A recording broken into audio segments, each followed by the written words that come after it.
What's up mga idol? Sa video na to ay kalunos-lunos po ang inabot ng cellphone na ito. Ayan, kung napapansin po mga idol, ang charger po niya ay hindi na po natatanggal. So dinala po ito sa atin mga idol. Ayan, ganyan na siya. So natakot po ang may-ari dito. Dahil ang akala niya baka masunog ang bahay nila. Dahil magdamag niya itong kinargahan mga idol at nagulat siya, nangangamoy po ang kanyang cellphone. Buti na lang hindi po nasunog buo niyang cellphone. At kung napapansin niyo mga idol, kahit hatak-hatakin ko talaga siya ay hindi siya natatanggal. So grabe, nagulat ako sa may-ari nung dinala ito at parang nanginginig-nginig pa siya dahil ayan, kung napapansin niyo mga idol, hindi talaga siya natatanggal. So ayan, nipisil-pisil ko pa yan, ginigil-gil ko pa para matanggal. Ayan, buti na lang. So ayan mga idol, namatay po daw ito. So tingnan po natin kung yan nang ba ang tama. Hindi na siya nag-on, hindi na nag-charge dahil sa pagkakasunog niya. So paano ba yan solusyonan? Sana mga idol, iwas-iwas po na mag-charge kayo magdamag kasi baka matulad kayo rito. At ang pangit pa mga idol ay class A lang na cord ang ginamit niya. So minsan mga idol, ang ganitong cord ay talagang umiinit siya at kapag umiinit maapektuhan ang cellphone at ayan, nasunog talaga siya lahat. At ayan na nga mga idol, so paano ba yan gawin? At sana mga idol buhay pa ito. So gawin na po natin, una tanggalin muna natin yung likod. So hindi ko na po siya inon mga idol at tingnan na lang po natin mamaya, i-tester po natin kung nag-grounded ba. So ang sabi po kasi niya mga idol, nalubat po ito nung kinargahan niya dahil galing siya sa trabaho at napagod na siya. So chinarge po niya at nagulat siya nung paggising niya ay nangangamoy na talaga siya at nag-iinit ang charger at yung pinaka-cord. So nung nakita po niya mga idol, ayan, nasunog na talaga siya, hindi na natatanggal. So nakakatakot po ito mga idol kung hindi nyo po ito maagapan. So ayan, kung napapansin nyo mga idol, yung butas po ng housing doon sa pinaka-charging ay nalusaw din. So paano ba yan solusyonan? At tingnan natin mga lods, unang gagawin natin, ayan, i-check po natin ang pinaka-charging port. So kung napapansin nyo ay nangitim na talaga siya. So possible talaga na nag-aapoy ito. So hindi lang napansin ng may-ari. So buti na lang anong paggising niya at nakita niya mga idol. So patay na daw ang kanyang cellphone at buti na lang hindi nasunog ang buong cellphone at baka mamaya pati yung bahay niya maapektuhan pa. Kaya ingat mga idol. Ayan, tinister ko po siya. I-check po natin kung grounded ang motherboard dahil nasunog po siya. Ayan, kung napapansin niyo mga idol, isa lang po ang pumapalo. So ibig sabihin, good pa ang board nito, hindi naapektuhan. So possible na dito lang ang tama kasi kung napapansin niyo mga idol, nangitim na talaga siya, nasunog na. So unang gagawin natin mga idol, tanggalin po natin yan at palitan natin. So hindi na po natin i-try sa battery mga idol. So dire-diretso po tayo para malaman po natin kung yun lang ba talaga ang tama. So una, tanggalin po natin, gumamit po tayo ng flux. So hot air po ang ginamit natin sa pagtanggal mga idol. 370 heat at mababa lang ang air. Ayan mga idol. So initan nyo lang po, madali lang po yan matanggal at kapag uminit na yan ay madali nyo na po yan maangat. At tingnan natin mga lods kung nasunog ba talaga siya. Ayan, kusa po yan umaangat mga lods kapag natama na ang timplada. At ayan na nga mga idol, natanggal natin at kung napapansin nyo po, sobrang itim na po ng ilalim. Nakakatakot na po siya. Buti na lang mga idol ay hindi po talaga nasunog ang buong cellphone niya or umapoy or umutok dahil delikado na po yan. Bago po tayo magpatuloy sa video, shoutout muna tayo dito. Ayan, lahat at sa lahat ng ating viewers na nanonood ngayon, shoutout sa inyong lahat. At ito na nga mga idol, maghahanap po tayo ng kaparehas niya para magtagal talaga. So ito mga idol, ang ipapalit po natin ay brand new replacement. Ayan mga lods, ito po yung kaparehas niya. Buksan muna natin para makita talaga natin kung parehas na parehas ba talaga sila. Minsan mga idol, kina-convert po namin yan sa mga ordinary pen, yung maliliit nito kagaya ng mga tablet or speaker. Ito mga idol, una gagawin natin, hinangan muna natin yung mga linya para mas madali po kumapit ang pinaka-charging pin. So ayan mga idol, ang kagandahan nito yung gilid niya. So meron na pong butas at ayan, linisan natin mga lods. So sa pagpalit po ng charging pin, dapat po meron na pong tingga, lalo na doon sa charging pin. Ayan dito mga idol, para madali po talaga siyang kumapit. So ayan, hinang-hinangan po natin ang bawat paa.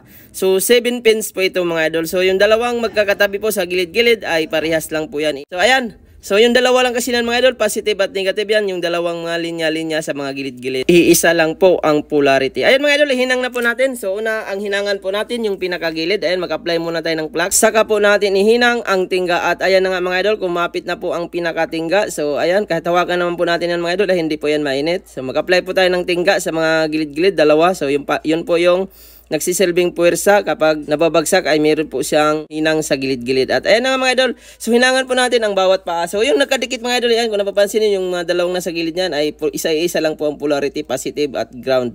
So ayan, hinangan natin isa-isa. So kahit magdikit po yan mga idol, ang gilid-gilid, yung dalawa, so okay lang, walang problema. So magcha-charge pa rin yan. At ayan na nga mga idol, wag lang magdikit ang mga gitna niya mismo mga idol kasi hindi po yan magdadagdag or hindi siya mag-detect sa computer. At ayan, nilinis natin mga idol at nahinang na po natin. At ayan, ito po yung resulta. At sana mga idol mag-charge po ito. So hindi ko na po siya inon mga idol kanina dahil na rin nag-iinit siya. So baka mamaya matuluyan pa ito. At ayan mga idol, kung napapansin nyo, yung pinaka-plastic niya doon sa pinakasalpakan ng charging pin ay talagang nalusaw din. So kailangan po natin yan bawasan mga lods. Dahil kapag hindi po natin bawasan yan ay hindi po magpit ang charging pin na nilagay natin at pwedeng mayupi ang charging pin at masira. So ayan mga idol, so nabawasan na po natin at ayan napit naman po siya. So lagyan na po natin ng screw. So sabay-sabay po natin panoorin kung mag-charge pa ba ito at magdadagdag. At ito na po yung kalalabasan mga idol. So ayan, nasunog talaga ang pinaka dating charging pin. So sa pag-init pa lang yan mga idol, kung nahawakan mo yan, pwede kang masunog ang kamay. At ayan, pati po yung pinaka-housing niya mga idol. So na-deform na po siya. Kung napapansin nyo po, sumusubra na siya. So kailangan natin yan bawasan. So tanggalin din natin yan kasi hindi rin po magpit ang pinaka-charger at hindi aabot ang bagong charger na isasalpak natin. At ayan mga idol, natanggal na po yung mga nasunog. So grabe mga idol, so ingat-ingat talaga sa overcharging. So kapag mag-charge po kayo mga idol, lalo na kung replacement po ang charger. So ito kasi mga idol, medyo peak na po ang charger na ginamit dito. So dapat mga idol, mag-charge po kayo, huwag magdamag. So mag-charge lang po kayo ng 2 to 3 hours, pinakamatagal na po yan. At kapag 1 hour na, kapag puno na, ang kailangan nyo bunutin nyo na kaagad. Huwag nyo nang paabutin ng over na charging kasi possible na matulad po yan dito at mamaya masunog pa ang bahay ninyo or yung pinaka-cellphone. At hindi nyo mamalayan na natulog kayo at batip na sobrang delikado na po yan. Ayan mga idol, nabuo na po natin, nasalpak na natin. So pati yung ano talaga ay nalusaw din ang case. So ayan, may nakalimutan po tayo mga idol. So yung pinaka-lock po ng LCD at battery, so kailangan natin ibalik. So ayan.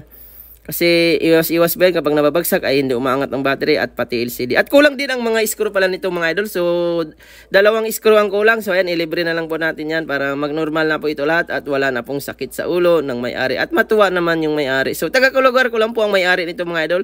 So, nung dinala po niya ito, grabe, nanginginig po siya sa takot at ang akala niya baka hindi na maayos at marami po daw siyang kailangang files dito. At ito ang nangyari sa charger niya mga idol. Tumabingi na po ang dulo ng charger at halatang nasunog talaga. Buti na lang mga idol ay hindi po nag-aapoy papunta doon sa pinakadulo niya, sa pinakaulo at possible na mag-cause po ng sunog. At ayan mga idol, subukan natin i-charge. Ayan, lumabas po ang charging indicator. So, buti na lang nabuhay pa siya mga idol. At tingnan po natin mga lods kung magtuloy pa ba ito sa menu at magdadagdag po siya. Ayan, iuna po natin. So lumabas po ang logo at sana mga idol magdagdag pa po ito dahil possible mga idol kapag na-overcharge po ay maapektuhan po ang charging IC. At kapag nadamay ang charging IC, pwedeng mamatay, pwedeng mag-short at pwedeng hindi na rin siya magkarga ang unit. Kahit salpakan mo ng battery, mag-on man siya or kahit palitan mo ng charging pin ay hindi siya magdadagdag. So ayan mga idol, linisan muna natin at tingnan po natin kung magtuloy ba siya sa menu. Sabay-sabay po natin panorin. At ayan na nga mga idol, buhay na siya. Meron na pong 1%.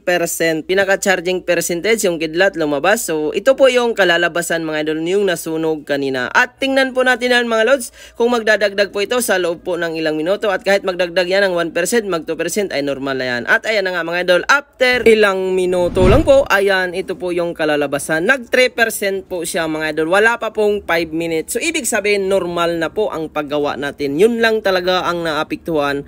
At sana mga idol, sa paggawa nito ay makakuha kayo ng idea kung paano nyo po ingatan ang mga cellphone ninyo, lalo na sa pagcha-charge. At ayan mga idol, so yung cord po talaga niya ay ayan, sunog na hindi na po yan magagamit. Maraming salamat po sa panonood. See you on my next video.